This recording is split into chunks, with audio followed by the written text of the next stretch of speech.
This is Andrew with Drake Custom Bass, and today we have a new project for you. Today's project is a new neck for this GL body that a client has sent to me. I don't know what happened to the original neck, or if this body was purchased secondhand and there was no neck or anything like that. I'm going to cover some of the aspects of this type of work. And I should start out by saying that we do a lot of custom necks here for existing bodies, existing neck pockets, and oftentimes I will ask, where do you have the original neck? And the answers I get a lot, well, yeah, but it's warped or what. And it's like, that doesn't matter so much. What I'm looking for is the old neck so I can copy the heel pattern. In this case, and this is what I'm going to show today, is what I do when I don't have a neck to go off of. And I've gone through my library of neck templates, and I don't have anything that fits this perfectly. I have a Warwick 5-string, but it's just a little bit too narrow. There's too much play. So I think I'm just going to have to start from scratch. And I thought, well, this might make an interesting video. And it will allow some future clients to see exactly what I have to go through to make a new neck for an instrument when I don't have the original neck to go off of. Usually I require the original neck, but since I don't have that, I'm going to have to actually make a heel template from scratch. So I need to get some measurements here and work up a template. And I'm going to cover how I do that. It does add a little bit of expense because it's an extra step that I wouldn't normally have to do. So stay tuned. We're going to move on to making the template. Okay, well, as often happens, as I don't know off the top of my head all the specs for all the instruments out there, but when I read the client's wish list or the spec sheet that he filled out, he requested 24 frets. However, using my fingerboard and measuring from right where the nut would be to 34 inches, which is the scale length of this particular instrument, it places the 22nd fret like right at the end of the heel. And I looked it up. These basses were made with 21 frets. I can do 22 with a little bit of an extension that sticks out over the body, but 24 frets is also quite a reach, and this instrument isn't cut. The instruments that usually have 24 frets have a really deep treble horn cut because it's really hard to access, especially with the big block style joint here. You have to reach clear over. It's not super comfortable. So I have a message out to the client suggesting we either go down to 22 frets or 21 frets. 21 frets would be pretty clean and easy because I could just route the fingerboard and heel at the same time once I have a template to make the heel. For the overhang, that requires an extra step, so it's a little bit more expensive to do that, but if he wants 22 frets, then we can do that. And I would probably then cut the fingerboard off right about where this 23rd fret would be and go that route. And you could still reach 22 frets pretty easy on this instrument. So while I wait to hear back from the client, I'm going to go ahead and power on here and sort out making this heel template, because I'm going to have to do that anyway regardless of the number of frets. So stand by.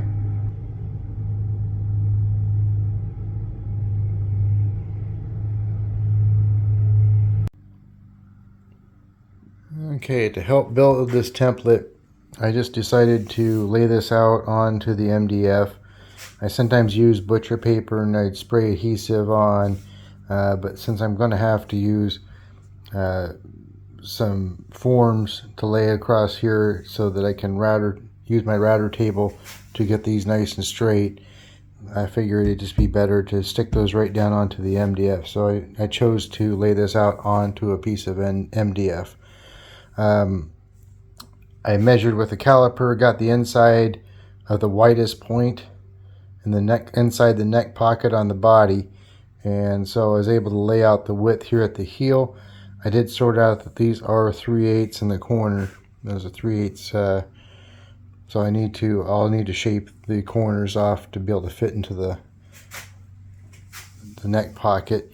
The client supplied me with specs of a 1 7/8 inch at the nut, and so using that width and the width at the heel, I was able to lay out the neck. This is the proper distance from the nut to the very end of the heel. And so now I have my overall shape, the perimeter here. You see I have a couple bushings with washers because I needed to lay out my placement of my tuners. And I had a template that I used for 5 strings in the past. And so I was able to get my 4 tuners kind of located here. And I had to move this one a little bit because I am going to have to shoehorn a string retainer in. The B string will have enough pull down over the nut, but these other 4 strings will benefit from a little bit more of to put more tension over the nut here. So I'm going to have this tie down, and I know you can't see it here on film, but it actually lines up. It's one of these 4 string retainer pieces, and the strings do align with the widths here because I don't really want to have one string pulled to the side or anything. My goal is to always have the strings, once they hit the nut, to proceed as straight as possible to the actual tuner shaft. I think most builders try to do that, but it's not always possible with all peghead shapes. You'll notice this is the actual mark for where the tuner will be, but there's a 3/8 standoff due to the widths of the shafts.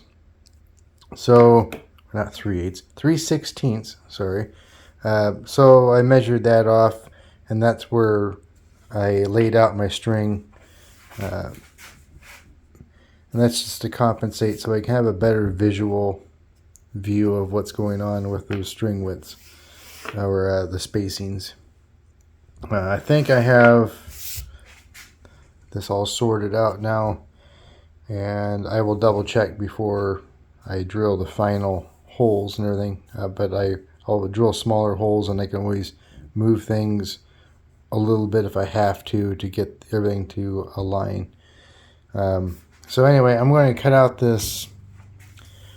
I'm going to cut pretty close, and then I'll be laying pieces of MDF that have straight edges on it, and I basically stick those down so that I can use the router table to actually cut the edges nice and straight and right to the line. So that's what I'm going to do next.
Keep testing until it fits.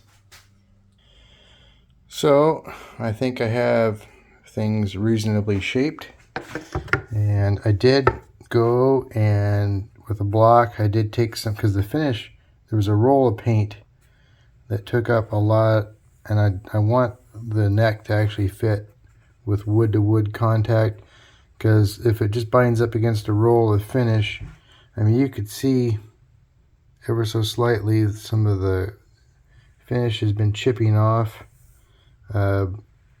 So I don't want that to happen. So I took a block and actually removed that roll just lightly, so that this should fit in without binding and ripping a big chunk of finish out, because there's not going to be any way for me to replace that finish or fix that finish if it does happen. And I can see where in transit or whatever, it already has a little bit going, and I will probably use just a little thin super glue. I'll just brush it into that just to kind of stabilize that before I get too far down the road. But let's go ahead and check the fit of this neck template that I made. And yeah, that's going to work just fine. And if there is a little gap, like there might be a little bit more gap than I'd like in this corner, I can always build this up with super glue and then reshape before I cut the actual live neck out using the template. So, but for right now, I think we're right where we need to be with this. It is on there straight. This is sort of what the base will look like once the new neck is completed. So yeah, my next step is to go get the neck blank out, because I can use the headstock shape is still pretty rough yet, and I still have a question out about the exact width that he wants for the nut, because 1 7/8 seems a little bit wide, but that's just my opinion. Maybe that was the way he wanted it. Maybe he's got big hands, so that's fine. I can always make this a little narrower and then just kind of feather it out. So I think I can proceed from this point safely. And so I'm going to get the neck blank out and at least get it laid out so we can put the truss rod in and the carbon fiber. The other thing is, on these type of necks, the flat style, I don't like doing the truss rod adjustment on the end, especially 5 strings. And there's going to be a string retainer here, so it's kind of difficult to get a wrench in there. So I always opt to do the little recess here. So I'm going to have to use my jig to route this out and just hope they don't blow any finish out doing that. And then I'll paint it like a matte black down inside, because this is where the truss rod will be adjusted. So anyway, let's move on to the next step. Okay, nice. I got the template. I have the neck blank prepared. I have a center line. It's hard to see, but it is drawn onto the neck blank. And I have a corresponding center line drawn down the middle of the template. I've marked the line where the nut will be. And so the next step is to make a fingerboard. I did also run a punch down through here to mark where the tuner holes are, because once the fingerboard's glued on, it's a little bit hard to lay these out. So at this step, the blank has been prepared, and just a couple things about the neck blank. I use quarter sawn maple, and this is roasted maple. That's predominantly my main wood of choice. So we are ready now to make a fretboard, because my next step will be to put the fretboard on, and it's always bigger than the actual final shape of the neck, so I sink a couple little tiny wooden dowels in before I do any of the routing or anything. That way later on down the road, when I go to glue the fingerboard on, if I lose, because like at the end of here, at the heel end, this will all be routed out and I won't have a center line to key off of. So no matter what, with those dowels, putting the fingerboard back on with glue, it's going to go right back on perfectly centered to the center of the neck blank. So next step, let's make a fretboard. I use carpet tape. I know there's a lot of these videos on the internet where people are putting down masking tape and super glue and all this goofy stuff. Not that expensive. And my templates have slots here that correspond to a pin that's on the slotting saw, and that's what keeps everything properly spaced out. I have 34 and 35-inch scale. Do have to always make sure. It's embarrassing when I've put a piece of wood on here and I've slotted it for the wrong scale. It's happened. So I try to minimize that. And then I have to get the edge of the fretboard properly aligned to the edge here.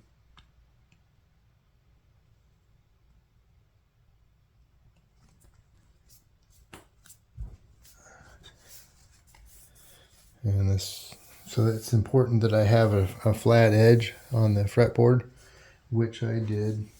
I ran it over the joiner to make sure it's perfectly straight, because that's got to go up against the fence. If it bulges out at all, it could cause the frets to not be perpendicular to the center line. All right, off to the saw. This is just a Cobalt brand from a Lowe's Home Depot or Lowe's Home Improvement store. Can't remember how much. I do remember the entire thing with the blade and everything included cost around $500 to make. This is the StewMac blade for cutting slots, and I believe it's down to 0.22 thickness. And what it is, it's just a thicker blade that has been turned down here. There's no real curve to it, so that the slots are nice and slim. And none of these things are ever perfectly the adjustment for, because you can rotate these. This is just a kind of a chop saw. The fences on these things, as you get them from the store, are laughable when it comes to the precision that you need for fretted instrument work. So I had to build my own fence. I had a piece of this plastic Teflon type material and some scrap aluminum and MDF, and I basically just built this fence out. Checked it time and time again to make sure it's 100% square, and yeah, and then I did drill a tiny little hole for the pin that indexes with the template. And there's those little slots in the actual metal, and so that one's locked in place, and it slides to the next one and keeps, as long as it snaps into place, it doesn't move about, then it's good to go. So I'm going to get the camera set up here and we're going to make a fretboard.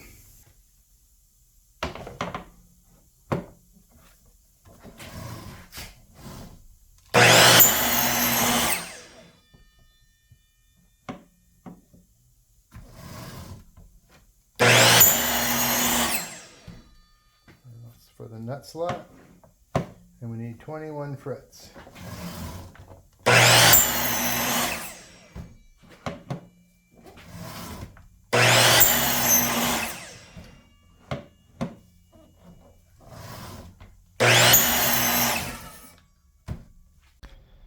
Okay, if you're a fan of this channel, then you've seen me do this before, where I have transferred lines from my template onto the fingerboard with a corresponding center line that aligns with the center line on the neck blank.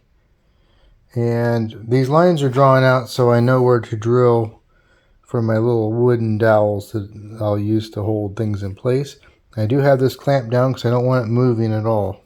I want to be able to drill at least 4 holes and have this perfectly, so that when I put the little pegs in and I put the glue on there, I will be able to drop it in place the pegs keep it from when I get the clamp pressure on there from the fingerboard sliding around a little bit. And so yeah, I'm going to drill those holes real quick here so you can see me do that. I just make sure I find outside of the line the part that will be cut away.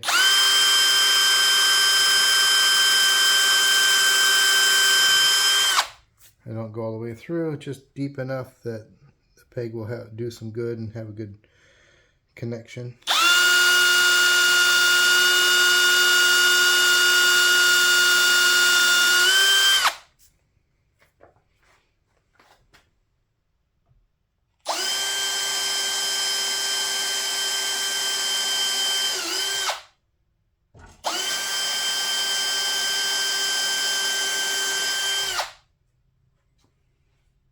Yeah, I'll put one here in the middle too.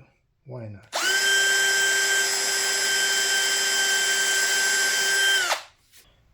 Alright, here we have probably the very first woodworking tool I've ever owned. I call it Bluetooth D2. For you Star Wars fans might get that. Yeah, I think I did pay around $25 for this thing. Well, it was new, but this was back in 2005. It had a little router table. Since then, I've rebuilt this thing a couple times. The switch eventually did burn out, and I can't find anything that works for this. So I just hardwired it, and I use a gas pedal type like I use on my drill press. So when I run it, it's like a sewing machine. That seems to work for now until I find something that's just as reliable and nice as this particular machine is. I like this because it's so small, and I can see really well where I'm going, what I'm doing. There's nothing blocking my view. And you do need somewhat of a plunge router for accurate work when you're cutting depths of for the truss rods and everything, just because I can set a depth stop after measuring. I put the truss rod actually in here, use that to measure the depth, lock it in place, and it's harder to do that on a fixed base style. I have 4 bits here, and one's not actually a bit. This is the very first one. This is what I chuck into just to match it up to the center line and set my edge adjustment. And once that's locked in place, then I use these 2 bits to actually cut for the truss rod. There's a round over, a round nose bit, and then a 1/4 spiral. That's for the actual the length of the truss rod, and the adjuster end is 3/8. Then a friend of mine from the UK sent me this 6mm router bit. It seems here in the States, when I go out and shop for a 6mm router bit, I get 6.35, which is 1/4 inch, and that's not going to do it. It's too sloppy. And I honestly, after searching and searching, could not find an actual 6mm. So he was nice enough to send me a few bits. Incidentally, my dad did make this for me, and it's one of the most useful things for centering. I use it for various things, but for this process, I'm using it as a center line scribe. And I'll actually push this down into that pencil line, lock everything in place, and then slide it back and forth the scribe to make sure that the router is going to follow that center line. So let's get to it. I can tell I've been making a lot of this type of neck lately because I didn't have to make any adjustments. This actually is already set up perfectly. See, I'll use this to scribe, and it's writing right along that center line. So I know everything's adjusted just right.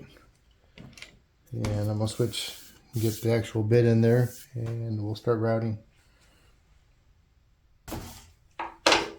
I have my spiral bit in place.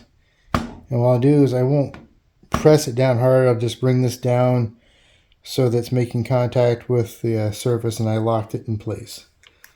And then I actually use my actual truss rod that I'm going to be installing, and I put it in between and lock that. That gives me my depth. And that's always worked for me. only had problems whenever the bit, I didn't have it in there tight enough and it tried to wander out on me. However, I learned that early on that I was taking too much off at once. Rule of thumb for myself is that if it's a 1/4 inch bit, then I can maybe take 1/8 of an inch material as the deepest. I often don't go that deep. So it's going to be a couple passes here. Before I do that, I do need to mark where the truss rod's actually going to land. I don't want it sticking out the end of my heel, because then when I go to route this shape out on the router table, I will hit the metal bits, and I don't want to do that. Alright, so that's where I'm going to start, and I'm just going to continue past this where the heel line is.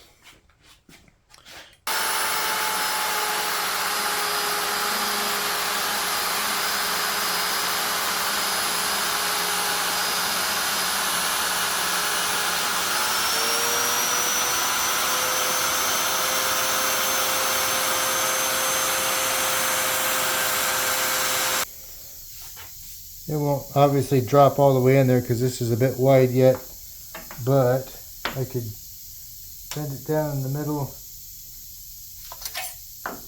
Yep, we're good. Perfect.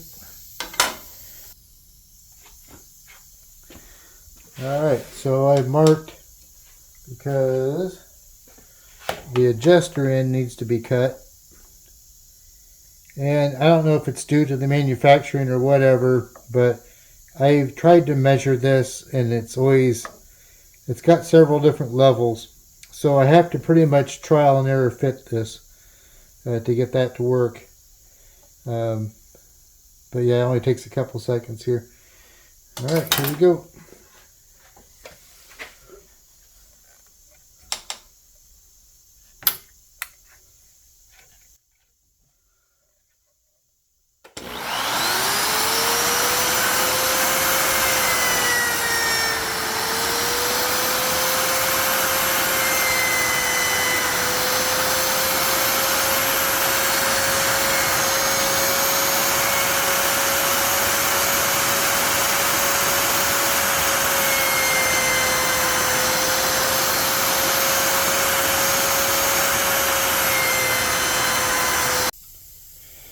Alright, so we got the truss rod fitted and everything. I have installed the 6mm bit, and I've adjusted it a little more than 1/8 of an inch away from the truss rod channel. That's where I'm going to plant the carbon fiber. And I hope you can see this, where I just put it down to where the bit makes contact, and then just like I did with the truss rod, I put a piece of my carbon fiber in there, set the depth stop, and go from there.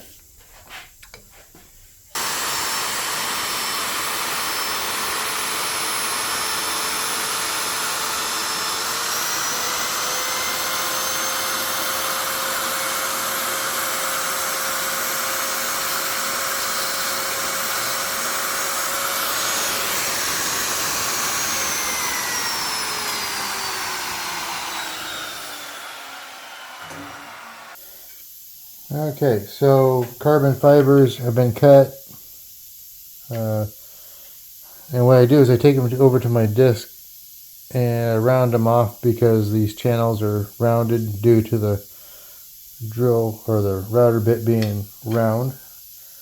So these are fit now. And I was asked, I had a question on one of my videos, what do I use to glue these in? I just use super glue, stick fast, and I was asked why, and it's just simply because it dries fast. I just put a small little bead,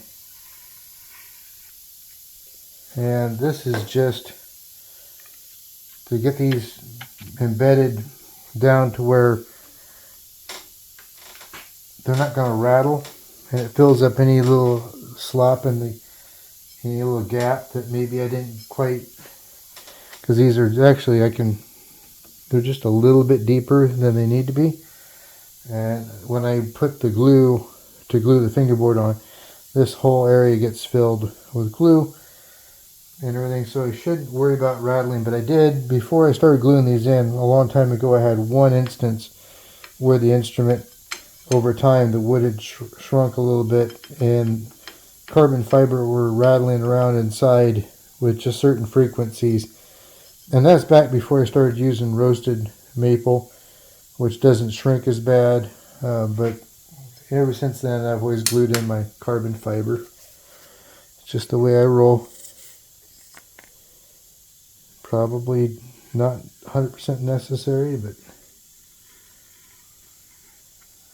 And so before I actually glue these in, I do take some sandpaper and rough these up, because they have kind of a slick glossy surface, and I want the glue to actually have a little bit of a mechanical bond. Alright, so the truss rod's fitted, and I need to make a little plug to cover this gap, and I want it to extend past where the heel is going to stop, and all that will get trimmed off later on. So I need to go cut a piece of soft material that's 3/8 wide, and we'll make a plug. Alright, so I did find a piece of, I believe this is pine, 3/8. And since the truss rod, the adjuster part is concaved, then I'm going to use a little curved razor file here to shape the underside of this plug to accept that truss rod.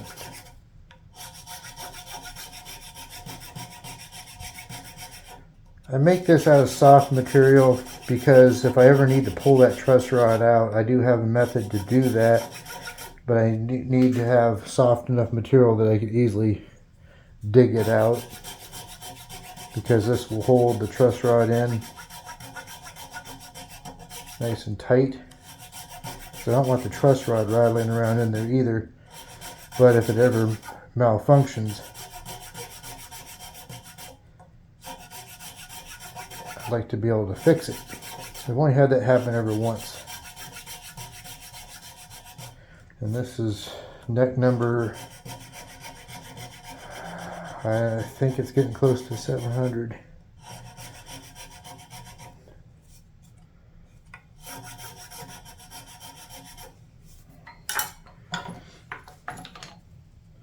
That will do nicely.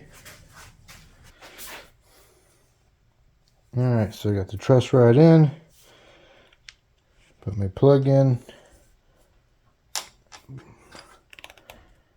force it to the rear so that the truss rod doesn't slide around. Double check that everything's flush. It is. Use my little flush cut saw.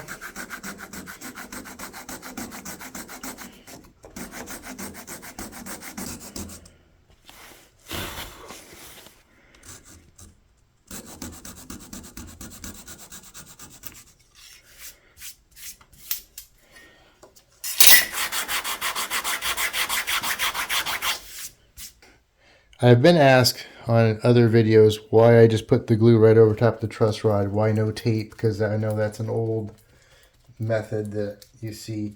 But these truss rods, that blue sheath that you see is actually a shrink tube around all the working bits that keeps the glue out so it doesn't interfere with the workings of the truss rod. So I don't need to do any kind of special masking off of the truss rod to have really good results.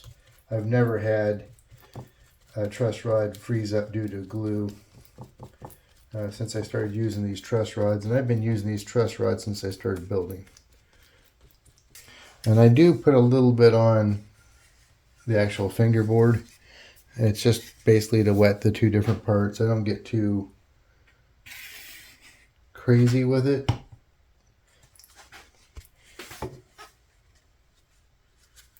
These are both roasted woods. I don't know if I mentioned it earlier.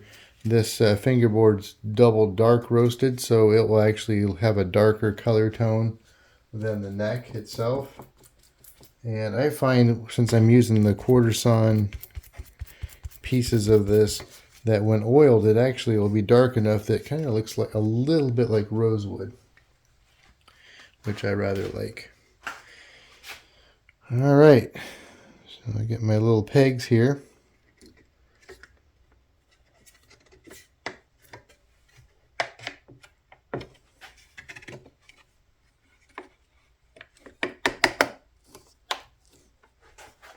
And double check my center line is bang on. And this end is perfect as well. So the pegs have kept the fingerboard all aligned. I do cut them off flush,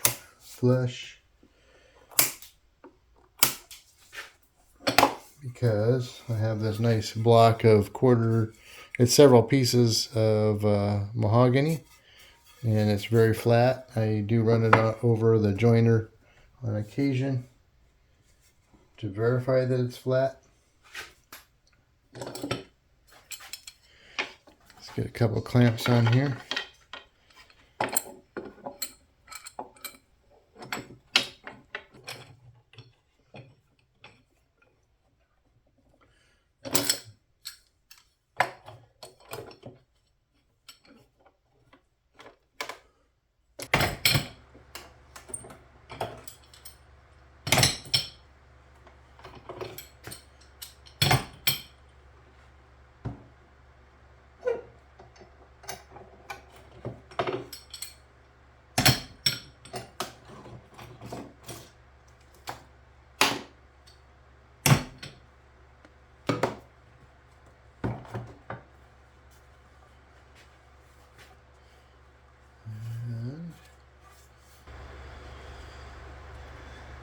Okay, next step, I'm going to start trimming some of the excess wood off of this, and it looks like everything's still properly aligned, nothing moved during the glue up, so it looks good.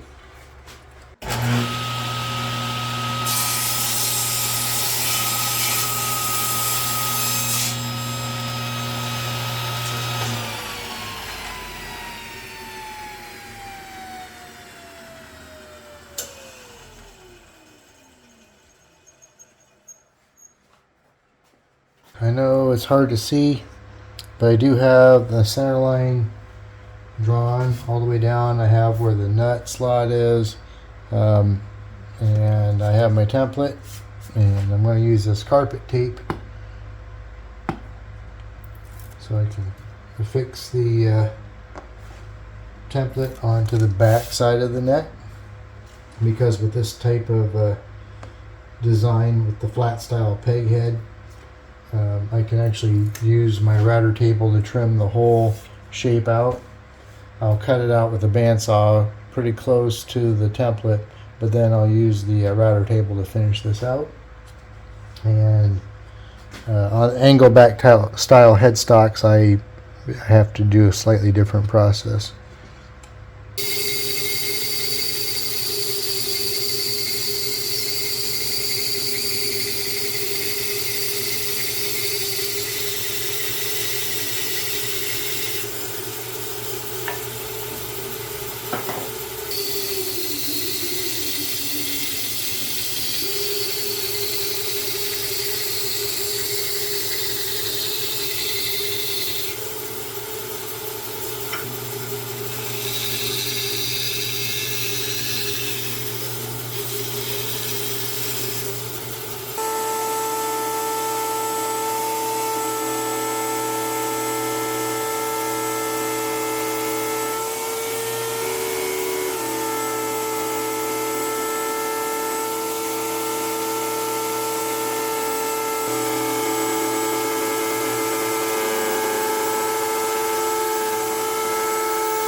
This is the actual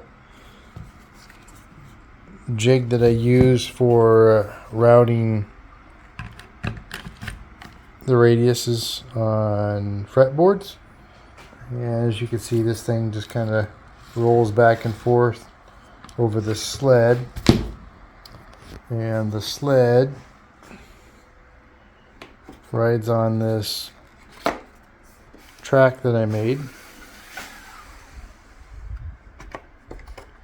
and I have a clamp here just as a stop so this doesn't run off the back end, and that puts the bit right about here to start with, and I just cruise along the edges and then I transfer over, and that way it's a climb cut because the way it's spinning.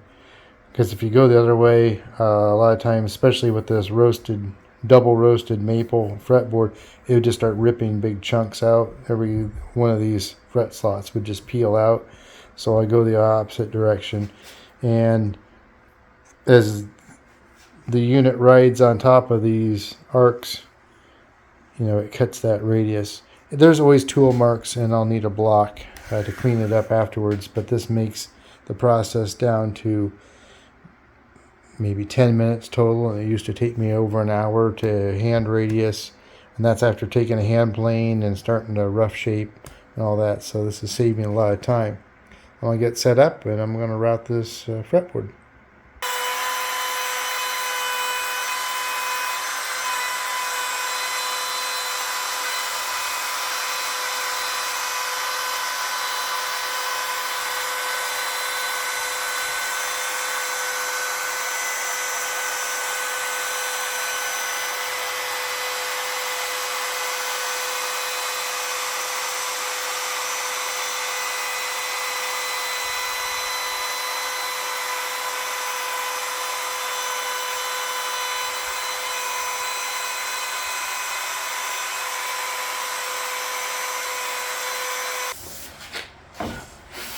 And I'm finishing up with some 320.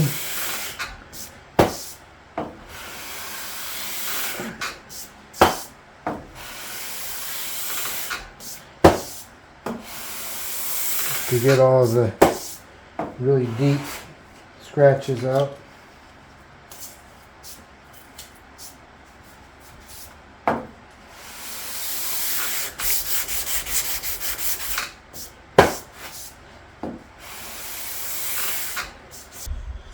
Okay, so we need to create that slope that you see, because this is obviously way too thick and it's going to lose a lot of thickness. And I do have a mill that I run along here that will chew away a lot of this wood, but from about 3/16 from the nut, it does start its slope. So what I'm going to do is cut through the fingerboard at an angle.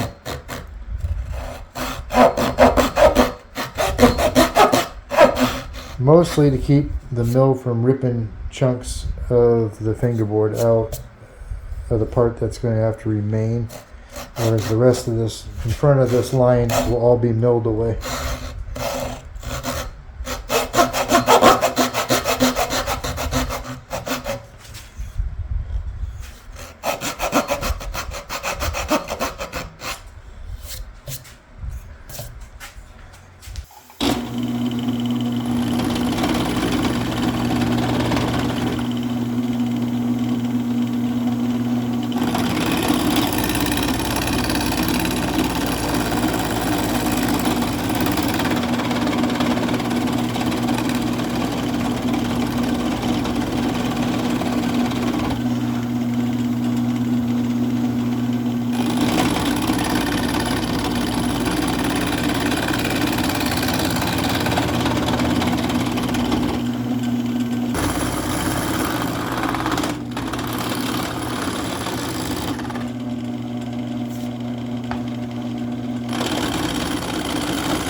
I ran into a little bit of it's not really a problem, but this is what I always run into when it comes to some different type of inlay, because I have the positions and I know the measurements for when we're just putting dots down the middle. But by request, the customer would like me to do inlays sort of like this picture that I should have up here on the screen for you right now.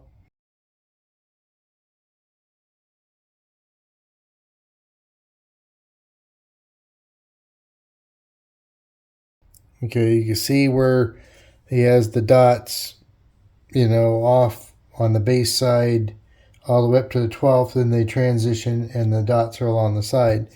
The thing is, I have to figure out where my strings are going to be before I can put those, and before I put those inlays in. And rather than getting tuners on there and putting some strings on, what I've elected to do was I just use this twine that we use in the shop a lot of times. As you can see here, I did get some black tusk material. This is what the client wanted for the nut. So I just kind of roughed one in here a little bit. It's way too high, but the slots are accurate as far as the spacing goes. And so what I'll do is I will find the center at the 12th and the 3rd, and I'll pencil a line along there, and that's where I'll be planting my dot inlays. And then I will transition over to the treble side to do that. That's my next step.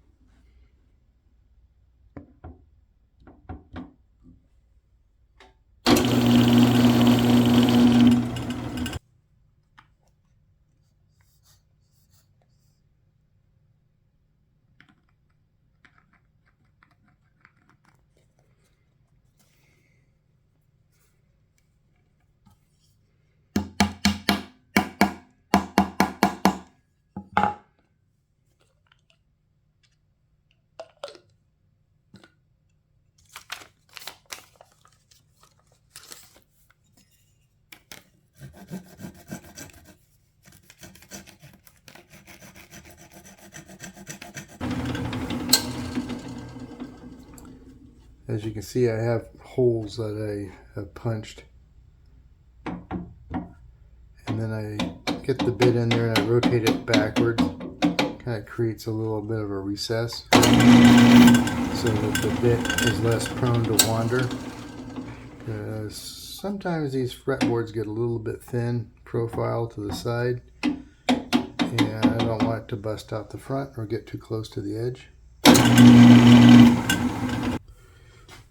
Okay, in preparation for fretting, I use a three-sided file just to slightly bevel open the fret slots. And this is to allow the fret to go in a little bit. And also, sometimes fret wire is not a perfect T-shape. Sometimes it's rounded over a little bit, and therefore it doesn't allow the crown to fully seat if you don't open this up a little bit. And it helps prevent if the fret has to be pulled out. It helps prevent chipping or excessive chipping. Alright, now sometimes I undercut the ends of the fret wire like as if there was a bound neck or something along those lines, but these fret slots are just the right depth, and I'm using very small wire, so I don't think I'm going to do that here. This is also a double roasted maple.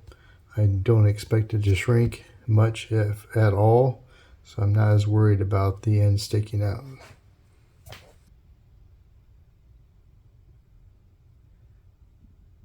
Get a bit of super glue in.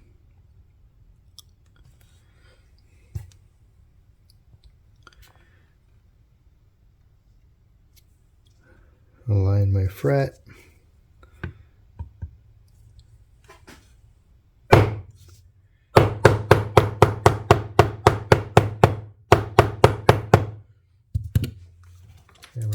place. And I have this great tool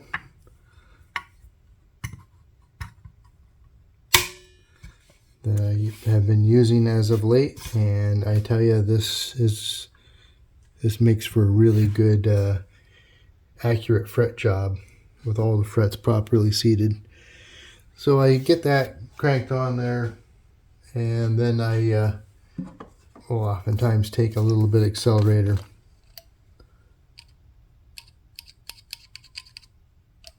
Just so I won't be all day waiting for that to dry. And we're going to move on to the next one. And now that the frets are in, go back and trim the ends a little bit.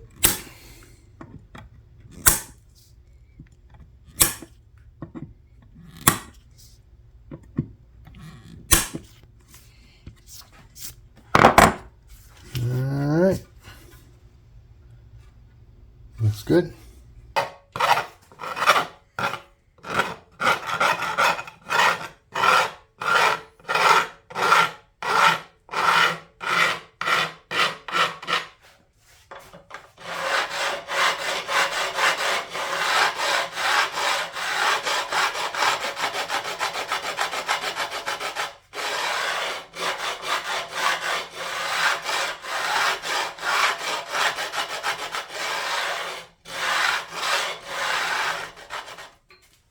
Okay, so it's time to carve the neck.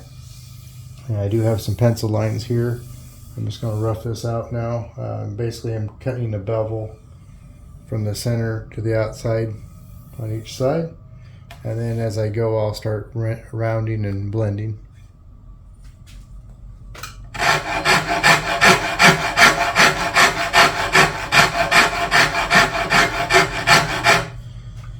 I do have the specs that the client has provided for the thickness, overall thickness from the front of the fretboard to the back side here at the first fret and at the 12th. So I will probably take the neck down to just proud of that back here, and then this to what this, just a little bit proud of the spec at the first fret, and then I'll remove material between the 2 points.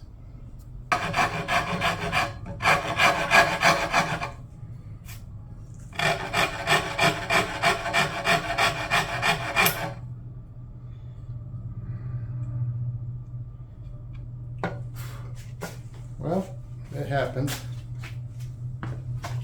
Well, this happens no matter how careful I try to be. Every once in a while, I get a little enthusiastic with my rasp and caused a little chip out.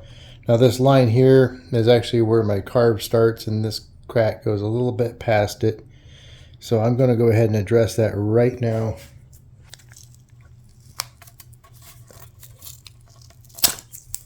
I'm going to use a sharp chisel to get rid of that area.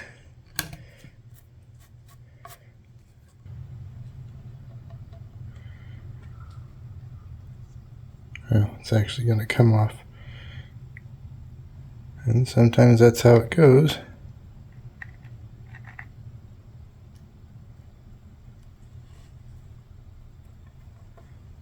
Slide it back into place.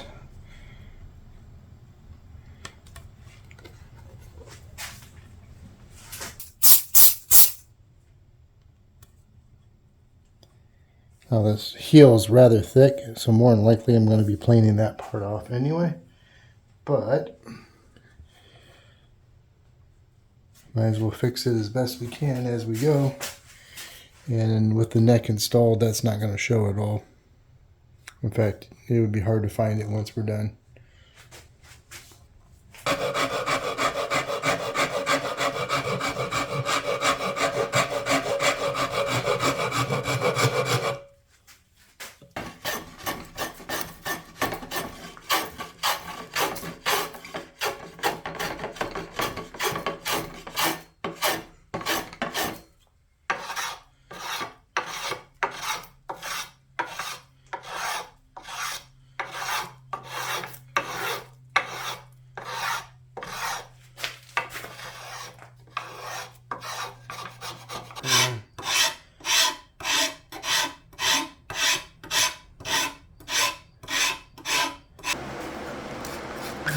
So I'm on to my cabinet scraper.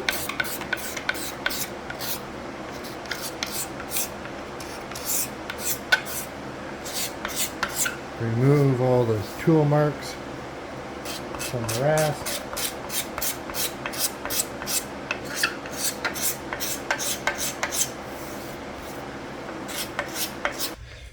We're going to need access to this truss rod.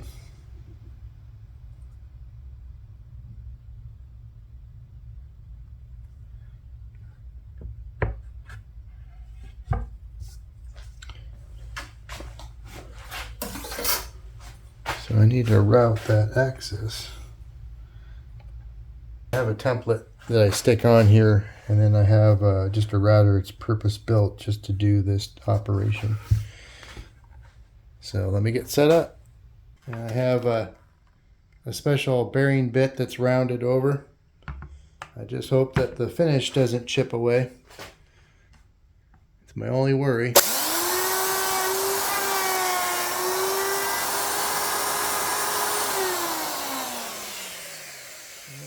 Done.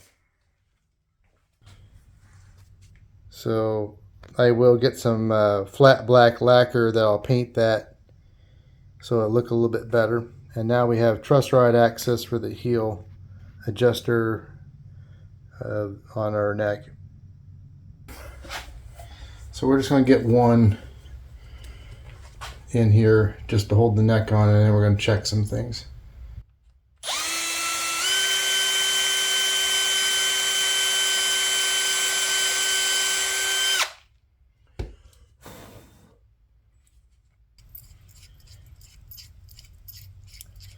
So I'm going to get all these on here, and then I'll adjust, make sure that they're angled the right direction, things like that, and then we'll drill some holes for the little retention screws.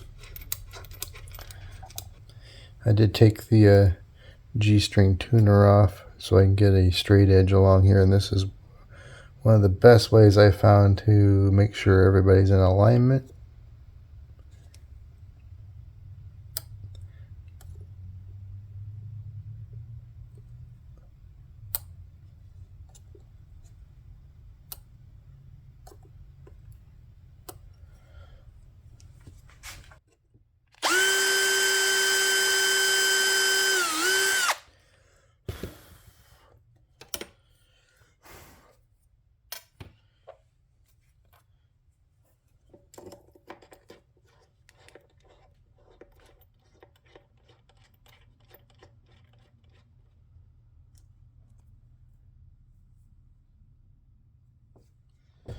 This one doesn't really have to align to anybody in particular, so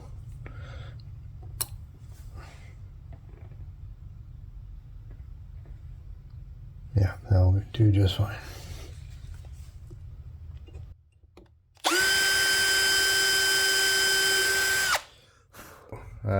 I finally have the neck on this base. This neck I've been building. The client has sent me a GL body.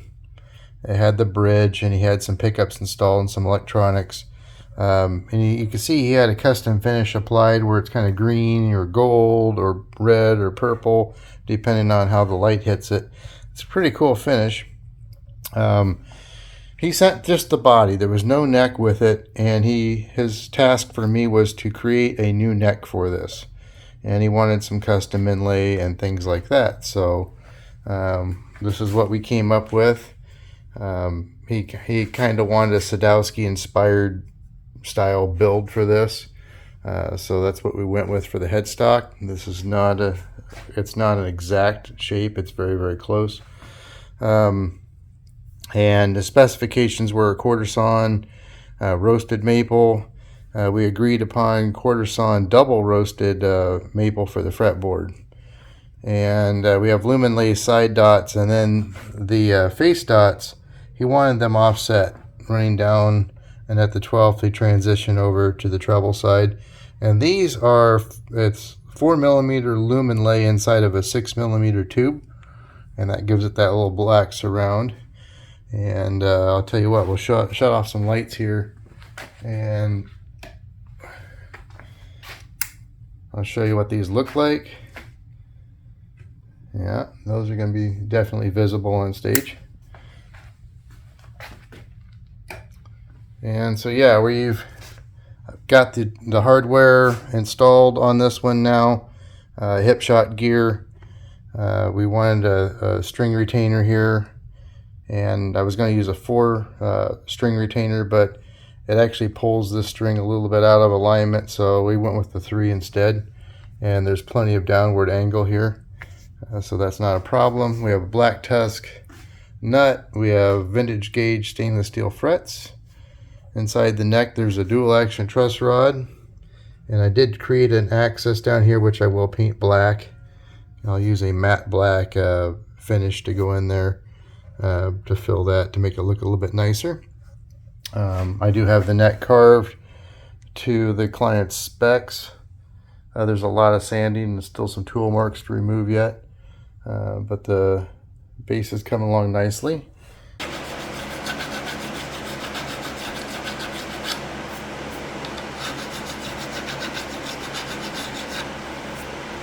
And of course, with every neck that I build that gets frets anyway, pretty in-depth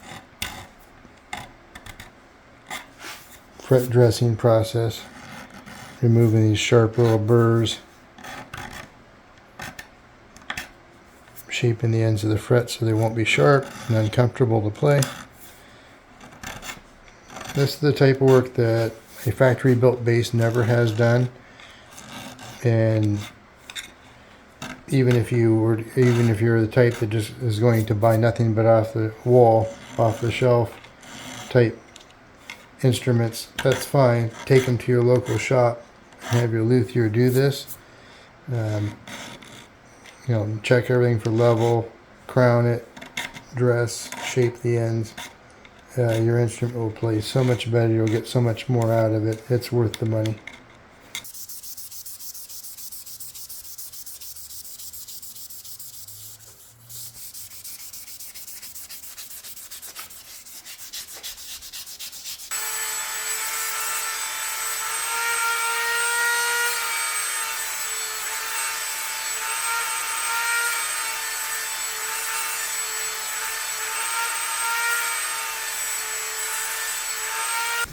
We'll have to clean off all of the buffing compound residue. Sometimes the wheel leaves some dark powder on the surface, but it wipes right off. Perfectly clean. Okay. I think we're ready for final sanding of the back of the neck and oil. And while that's going on, I've been asked to make a cover. So there's no original cover available right at this moment. So I'm going to use a piece of paper and modified pencil to try to get an outline here so I can copy this cover.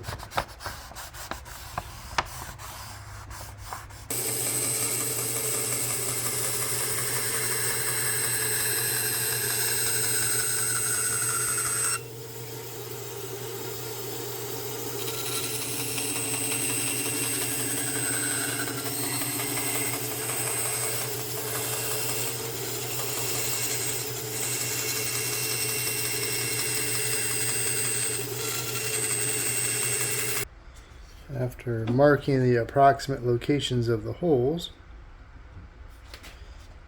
I'm going to drill the recesses for the screws.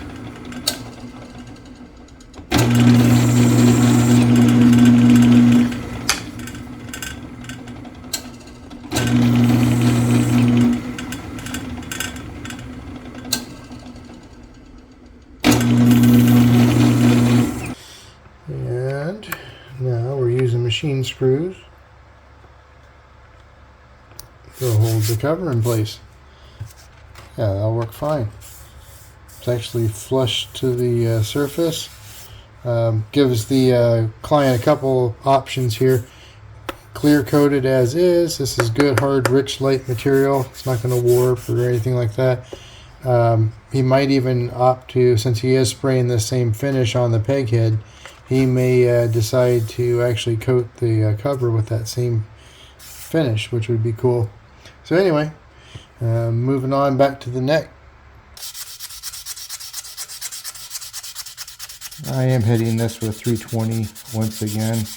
I did find a few machine tool marks and a few carving marks that I want to get out. And the best way to do that is with 320 grit at this stage. I will be topping out at 600 grit before I apply oil.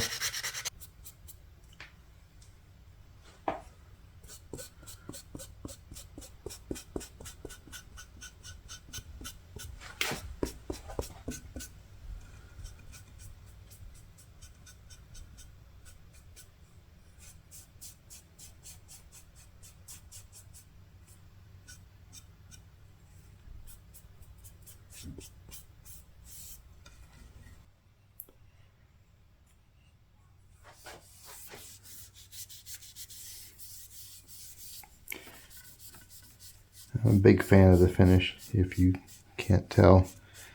I've been using it for about almost 3 years now.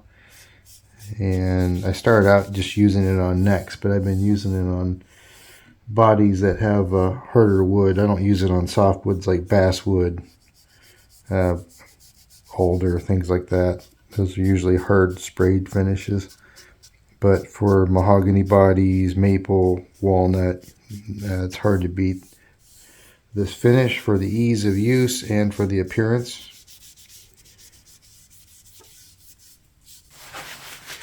Now that it's soaked in a bit, I always say I try to wipe it as dry as I can. If this finish is applied way too thick and left pooled up on top of the surface, it just turns into a sticky, gummy mess. So more is not better. But you do have to, like I said, apply enough that it soaks in when doing this.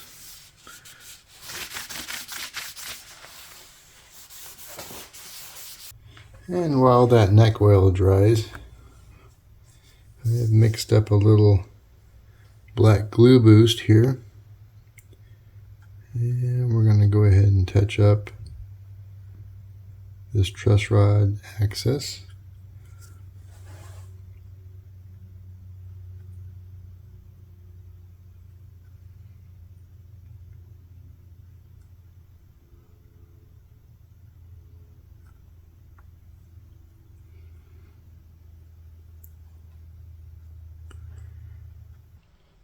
And here we're applying another coat of Osmo hard wax oil to the neck. Just wipe it on, let it soak in, and then wipe it all off.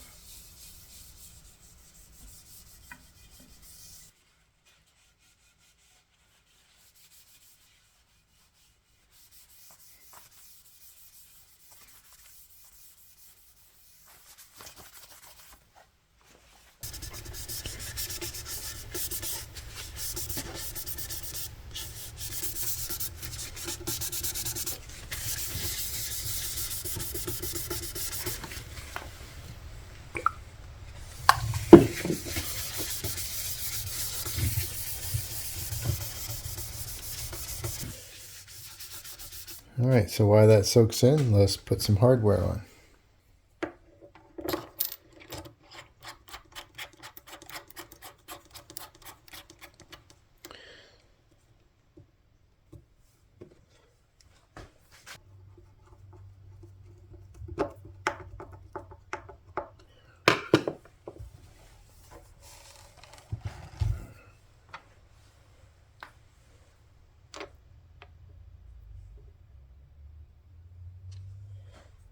Have a string retainer.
right, once again, we've reached that point where the project's nearing the finish line. I have gone as far as I've been, tasked to go. I have the neck made. It's fit for the pocket.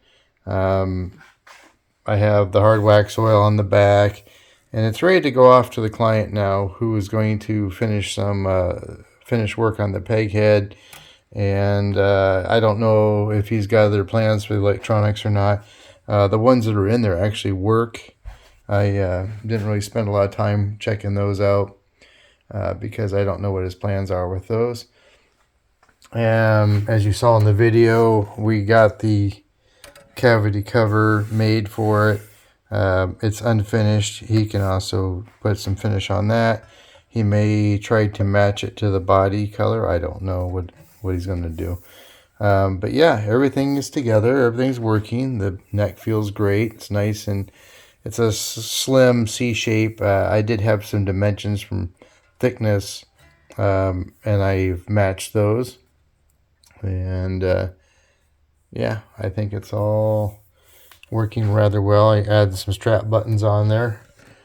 I'm not sure if he has strap buttons for it already or not, but it just had some screws in there, and I didn't want to ship it with that, and I don't know what his plans are, but I did have some of these Dunlop strap buttons laying around, so that's what we used. Anyway, if you've enjoyed this video, please hit that like and subscribe button. I enjoyed making this video. This was a fun project, and I look forward to making more videos for you in the future. So please check back often.